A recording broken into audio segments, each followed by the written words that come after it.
Salut tout le monde, c'est Ali qui va avec un petit résumé de game de Star Wars des 20. Je sors de la game justement, donc les commentaires sont extrêmement chauds. Alors, grosse game, bien occupée. Ça a commencé par ça a commencé par le personnage de Allen qui a été faire été jasé. C'est pour ça des affaires un peu kinky, ça, j'en parlerai pas. Donc, il a fait la préparation pour ils ont comme une compagnie là, pour faire leur mission, là, pour aider à faire leur mission, puis genre, ils ont du monde engagé, fait que genre, ils étaient allés voir ces gens-là, puis leur a payé à manger, puis j'ai dit, attends, vous là, deux autres qui vont travailler avec nous autres, que c'est des agents de la rébellion qui vont les aider, deux mécaniciens. Fait que eux autres aussi vont essayer de planter la graine de la rébellion parmi ces gens-là pour qu'éventuellement ils joignent la rébellion. Mais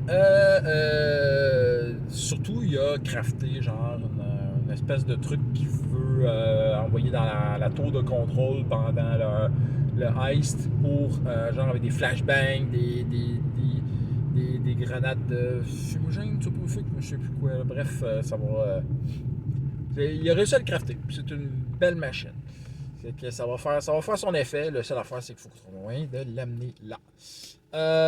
Ensuite, l'autre, on passe ensuite aux deux filles qui avaient un photoshoot à faire parce que le personnage de Chaz est une pilote de moto speeder qui, comme elle avait gagné alors qu'elle était toute nouvelle, est devenue hyper populaire en extrêmement peu de temps.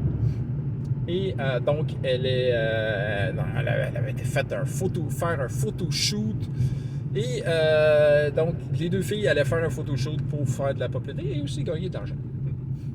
Alors donc, le photoshoot avait lieu, il se passait des affaires, etc. De la situation, ça allait très bien quand même. Et évidemment, le propriétaire de tout ça, le boss, il voulait que les filles fassent du nu, du porno même. Ils ont réussi à s'arranger pour dire, OK, ils vont porter des vêtements très skimpy, donc vraiment très sexy. Il y a de la photo très très sexy donc grâce à ça ils ont gagné un bon montant. Fait que, ça a été cool. Le roleplay de tout ça c'était super intéressant. Tout le monde était bien heureux de tout ça. Et ensuite arrivait le clou de cette journée-là. La planète Cheshire, un des joueurs, en l'occurrence Alan, vient de là. Donc sa famille est là. Sa famille a appris qu'il était de retour sur la planète. Et donc, il s'était fait inviter par ses parents pour un souper, avec ses amis aussi. Fait donc, les trois joueurs se ramassent dans un souper de famille. Ça a été très amusant, autant à préparer qu'à faire. Alors, j'ai été avec les tropes des familles. J'ai vraiment été au hasard. OK, quel genre de personne que c'est? OK, alors, c'est des gens pauvres. Le papa qui faisait lui-même son propre vin. J'étais dans un classique. La maman qui a essayé de faire de la bouffe. Mais, tu sais, oui, c'était bien mitonné, mais c'était quand même pas super. Vraiment, la décoration, genre... années 70, début 80, avec genre qui avait pratiquement des gousses d'ail sur les murs. J'étais dans le classique, c'était très drôle, tout le monde a trouvé ça très amusant. Après ça, évidemment, les discussions, il y avait un paquet de petits événements, vu que c'est deux filles et un gars, puis le gars c'est leur fils, ben évidemment qu'il y a un moment donné, il y en a un qui dit « Bon, sors avec laquelle? » Tu sais, genre, la situation vraiment assez, voyons, tu sais, gênante, là. Fait que donc ça a été très drôle. Un moment donné, bien entendu, a été... ça c'est... Alan part aux toilettes, il revient, la maman, elle montrait les photos de lui bébé. Donc, très drôle. On a beaucoup ri. Évidemment, Alan qui boit un petit peu trop. Là, en fait, il y avait aussi Belfast aussi. Les deux avaient bu un peu trop. En plus que c'était de la piquette, là, ce que le papa avait fait comme alcool. C'était assez drôle, merci. Mais évidemment, Chaz brillait pendant cette soirée-là. Elle était la meilleure. Elle avait réussi les meilleurs jets de charisme, de discussion, etc. de tout. Là. Fait que donc, elle brillait. Elle était pas mal à l'honneur de toute façon pendant toute la game. Fait que donc, et pour, ça fait longtemps, on a réussi à faire 2 jours dans une game. D'habitude, c'est une game un jour. Mais non, on a réussi à se rattraper. Game numéro 21, on est rendu à 21 jours. Voilà. Donc, la course. Le lendemain, la grosse course, la Extreme, qui est littéralement un Derby Demolition, tout en étant une course réelle, là, une course de motospeeder. Fait que ça se rentrait dedans. Et le hasard a voulu... On va peut-être expliquer un petit peu comment j'ai fait ça. Donc, à chaque round, la pilote, donc Chaz, devait réussir un DC qui avait été déterminé à l'avance. Si elle réussissait le DC, ben, elle avait le droit d'avancer d'un certain nombre de places. Si elle ratait son DC, ben, elle se ramassait en combat. Fait que donc, en situation de combat, ben, c'est littéralement, j'avais 11 différents adversaires. J'avais une liste dans quel ordre les adversaires arrivaient, puis j'avais donné ces feuilles-là aux 2 autres joueurs. Les 2 autres joueurs qui, leur personnage, réellement avait une fonction qui était un peu, beaucoup moins prenante en tout cas que celle de pilote, parce que il y avait Delphas, ça faisait la Race Queen. Donc, si vous êtes familier avec le concept de Race Queen, on voit ça surtout dans des animés. Bref, c'est une fille habillée en maillot de bain sexy qui fait des photos. Puis généralement, son swimsuit, il est en... il est aux couleurs du pilote de course. Ben, dans le cas présent, c'était plus ou moins ça. Bref, elle a un costume justement qui est aux couleurs de Chaz. Puis elle est là pour encourager les foules. Donc, littéralement, c'est un peu comme Youpi, mais version fille sexy. Fait que donc, je trouvais ça vraiment cool. Tandis qu'Alan étant... il n'est pas un tech spécialiste, là, mais vraiment, il a vraiment optimisé son personnage pour faire du crafting, de la mécanique, de la réparation. Bref, c'est un tech spécialiste sans être la classe tech spécialiste, parce que c'est un rogue. Donc, il était le mécano, donc le pit stop. Fait que donc, les deux pouvaient donner des encouragements. La Race Queen donnait des encouragements qui donnaient un bonus d'inspiration en pilotage à Chaz, tandis que Alan pouvait donner soit de l'assistance à distance, genre réparation ou genre bonus d'AC ou toucher. Dépendamment des rounds, des tours. Donc, c'était quand même une course assez rough. 8 tournants majeurs pendant lesquels il peut y avoir un attaque, donc, entre guillemets. 3 tours. C'était une longue course, une course qui faisait mal. Dès le début, ça a commencé en bataille générale. Il y avait tout le monde qui se faisait littéralement exploser. Et le hasard a voulu que le pire ennemi attaque Chaz.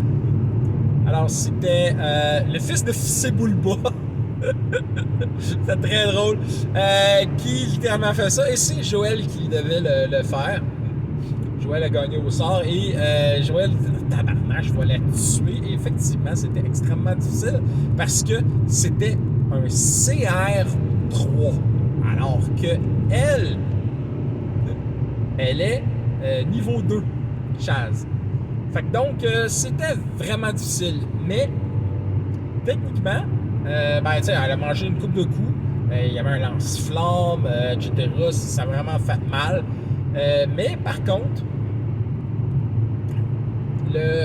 c'est justement le personnage de Alan qui a réussi à la sauver parce que à un moment donné, le fils de Silverba a utilisé une arme illégale cachée. Donc, c'est illégal d'utiliser des lasers puis des armes à distance, genre un missile, etc. C'est illégal pour cette course-là. Il faut que ça soit sport, tu sais. Fait que donc, il y a... excusez, là, j'avale ma bave. Bon, puis en plus, j'ai soif. Fait que donc, il a remarqué, il a spoté ça, ce tir de blaster-là.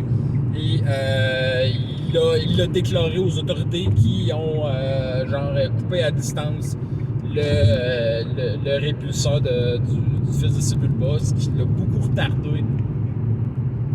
Il a quand même pu finir la course, mais il n'a pas gagné, ce gars-là.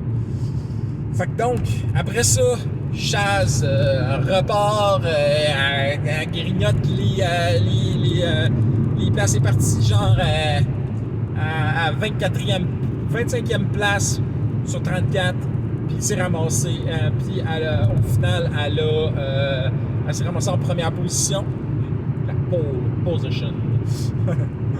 Bref, et c'est là qu'il y a eu un combat contre un personnage qu'elle connaissait, d'ailleurs une amante de Chaz. Elle a gagné ce combat-là, sauf que quelques tournants plus tard, elle a perdu le contrôle de son véhicule à cause d'un fumble et elle n'a jamais réussi à reprendre le contrôle. À la fin, elle s'est ramassée dans un mur. Elle a réussi son jet de réflexe pour s'éjecter. Fait que elle a survécu intacte, mais sa motospeeder s'est aplatie comme une crêpe sur un mur de béton. Ça a explosé en flammes. 45 000 crédits qui partent en fumée. C'était complètement dantesque. J'aurais voulu scripter ça, j'aurais pas réussi. C'était complètement débile. Ça fait mal, mais au final, c'est pas une perte à 100% parce que, genre, techniquement, il voulait gagner 45 000 crédits, il voulait. Mais au final, il fallait pas qu'il gagne. Parce que s'il gagnait, il serait devenu encore plus populaire. Puis, étant donné que c'est des membres de l'Alliance Rebelle, c'est des espions, il faut pas qu'ils deviennent populaires. Fait que donc c'est ça, ils ont quand même une bonne chance de rester dans le mode. Bref, c'est un mal pour un bien, mais quand même, ça leur fait mal. Alors, ça a été absolument hilarant, évidemment. C'est Chaz qui a gagné la carte de Tranchon et Tracon de la game. Il s'est passé des événements complètement fous, amusants. On était vraiment dedans. En plus, ça faisait presque un mois qu'on n'avait pas joué à cause qu'on n'était jamais dispo. Fait que vraiment, c'est arrivé à bon escient, tout ça, tout s'est passé au bon moment. Ça a été une game de fou, génial, awesome. Absolument rien à redire de mal, tout s'est bien passé. J'avais bien préparé mon affaire. J'espère que j'avais un mois pour préparer tout ça. Puis, c'est ça s'est tellement bien passé. Je suis heureux comme je peux pas y avoir. Ça m'a fait complètement oublier mon lundi merdique. Alors, je suis vraiment, vraiment content. Et j'ai pas grand chose de spécial d'autre à dire. Pas vrai, ça. J'ai quelque chose d'autre à dire. ma game de Star Wars System Fantasy Flight a été postponée jusqu'à l'an prochain. Ouais, c'est long, 6 mois. Là. Parce qu'il y a un joueur qui s'en va dans le Grand Nord pour aller travailler, fait qu'il ne pourra pas jouer. Même si c'est à distance. En tout cas, bref, il dit qu'il n'est pas disponible. Il ne sera pas disponible. Il va travailler 7 jours sur 7. Ouais, bref. Fait que là, on manque un joueur. Puis ce joueur-là, en plus, c'est l'autre DM. Fait qu'on peut pas faire la game de Spare. Le DM, en plus, lui disait que ça m'arrange parce que moi, j'ai plus le temps de préparer des games. Je suis content. Il me dit je pourrais jouer, mais DMer, j'en peux plus. Fait que j'ai dit, bon, tant qu'à faire. Je peux me proposer pour une petite game de Spare, là, vraiment tranquillou. Je me dis, ouais, ça serait le fun. Ouais, j'ai déjà joué avec ton système, c'est le fun, ça jouera bien. L'autre aussi, les deux avaient joué. Ils disaient, c'est bon, ouais, on aimerait bien ça. OK, c'est ce qu'on fait. Là, qu'il me lâche une bombe nucléaire, tabarnache, torpille à proton, devrais-je dire. Il va jouer dans High Republic. Oh non, dans quoi je m'embarque, Colin, je connais rien dans High Republic. À part qu'ils ont l'air cool, c'est beau ces images, mais je connais zéro Pumpball. Je me dis, OK, ben j'ai une semaine pour m'apprendre un minimum de High Republic, en tout cas assez pour me donner une journée. Là, je me suis dit, écoute, Pierre, t'as pas le temps de faire une grosse affaire. Cet univers-là, ça ne se prête pas, surtout pas, ils voulaient faire des Force Users. En fait, il y a 2 Jedi, puis un Force User, parce que oui, j'ai trouvé une 3e personne. Quelqu'un qui voulait jouer, là, ça ne dérangeait pas de jouer en ligne. Et j'ai dit, OK, bon, ben, OK, on va faire de quoi de Jedi-like. Mais comment? Ben, simplement, je me suis dit, on va utiliser les principes que j'arrête pas de me faire rabâcher tout le temps. 1. Plus de narration partagée. Ah oui, le monde va être en liesse de bonheur. Mais bref, en gros, je vais accentuer un petit peu plus sur la narration partagée. Tu sais, j'en faisais un petit peu, mais tu sais, c'était très timide d'habitude.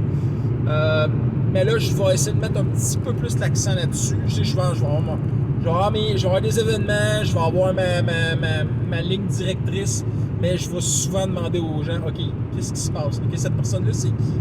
Qu'est-ce qui se passe par rapport à ça? Parce que, ben, j'ai pas le temps de préparer. Fait que, tu sais... Fait que je vais avoir des affaires, je vais avoir surtout des événements puis des sessions. J'ai mon plot général, mais extrêmement général. Et on va s'y rouler là-dessus. L'autre affaire sur laquelle que je vais rouler, là, Josage de jeu de rôle va être content. Je vais y aller sur Random Encounter. Oui, tu dois être content, mon cher. Fait que c'est ça, oui, je vais jouer beaucoup sur le Random Encounter. Je sais que j'utilise énormément le random. Je jette mes dés pour déterminer qu'est-ce qui va se passer. Bon, cette personne-là, qu'est-ce qu'elle va essayer de faire? Elle va essayer de faire cette affaire-là. OK, c'est beau. Fait que je jette mon dé. OK, oui, elle réussit. Non, elle rate. Peu importe. Je vais là-dessus.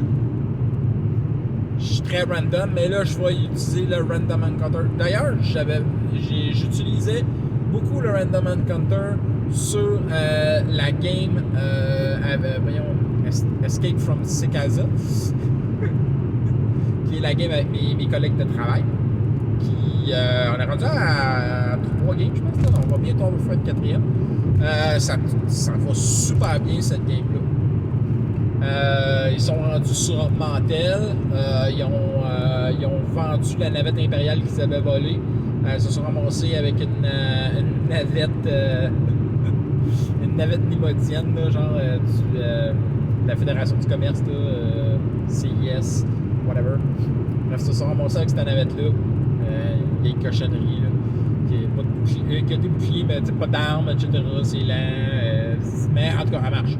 c'est à eux autres, puis ils vont pas se faire arrêter 1 mètre. Mais bref, ils ont quand même pas les permis pour l'utiliser. Ils n'ont pas le permis de vol, c'est une relique. Fait que ça va être la prochaine game. Ils vont travailler là-dessus. Ils se demandent encore quoi faire. Ils ont encore 6 PNJ sur le dos qui ne savent pas quoi faire avec. C'est ça. C'est ce genre de situation là qui sont. Mais ils sont contents de la game. J'ai changé le nom de la game. Puisque ils m'ont dit que ça les intéresse. Que les personnages, ça les intéressait pas tellement de retourner sur ces cases-là. Fait que, puisque toute leur famille est morte là-dessus. Fait que j'ai changé le nom de la game pour Band of Brothers. Parce que c'est techniquement 3 demi-frères. T'sais. Fait que, donc, ils sont. C'est 3 demi-frères qui essaient de survivre dans l'univers. Et ça, je trouve ça cool. Ordmantel, c'est tellement un plot hook de fou. Plein de choses à faire là-dessus. C'est vraiment génial. Fait que j'ai vraiment hâte de les voir aller. Sinon, que dire de plus? Non, ça va vraiment bien avec eux autres. Ils approchent le level up. Ouais, justement pour la game dans Hype Republic. Que je pense que à date, mon idée de nom, c'est Padawan Fallen, parce que c'est ça, les deux Jedi, c'est les Padawan. Puis le troisième, ça va être un Force User, qu'on va voir comment les choses vont se passer, parce que j'ai aucune idée dans quelle direction ça va s'en aller. Mais ça reste d'être bien. C'est 3 joueurs quand même assez différents, fait que donc ça va être très intéressant. Voyons, qu'est-ce que je voulais dire? Donc, j'ai fait un personnage. Ça n'a pas été si compliqué que ça. Je me suis basé sur ma game que j'avais préparée au Draconis pour avoir une base. Puis après ça, j'ai monté des personnages assez bien. J'ai réussi à faire les 3 en une journée. Je deviens particulièrement efficace.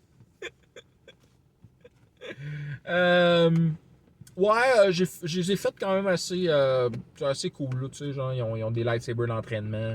Ils ont l'autre, il y a son équipement, il fait un tech spécialiste Force User, donc Force Adept, pardon. C'est genre un mix de 2 classes. Et c'est ça. J'ai décidé de les faire aller en fast track pour le level up. Ils vont changer de niveau très rapidement. Ça tombe bien parce que c'est censé être une game qu'on fasse quoi 1 ou 2 fois par mois. Puis que ça part en décembre. Il faut que ça soit fini ou en train de finir. Fait que donc,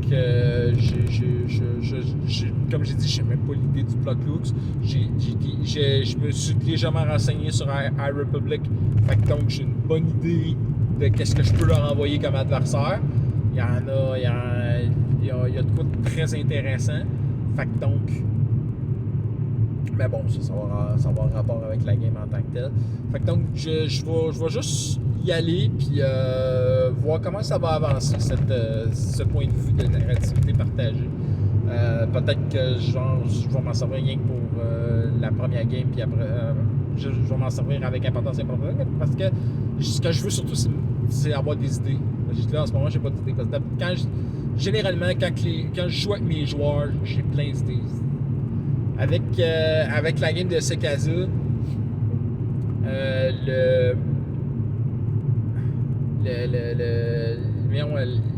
ils ont joué une game puis déjà là j'avais plein d'idées, tu sais. Fait que c'est tout le temps de même. Mes joueurs m'abreuvent en idées, en inspiration, puis après ça j'écris en fou, je prépare plein d'affaires. Mais j'ai appris la leçon depuis le temps. Je mets des situations. Je mets pas nécessairement des dénouements. À moins que, genre, certaines affaires, je me dis, OK, il y a telle affaire qui va arriver, puis ça va découler vers telle chose. Mais je laisse à mes joueurs le contrôle. S'il y a quelque chose qui se passe pas, ben c'est à peine, tant pis, ça se passera pas. Bref, j'arrive à la maison. J'ai parlé quand même assez longtemps, parce que, 25 minutes.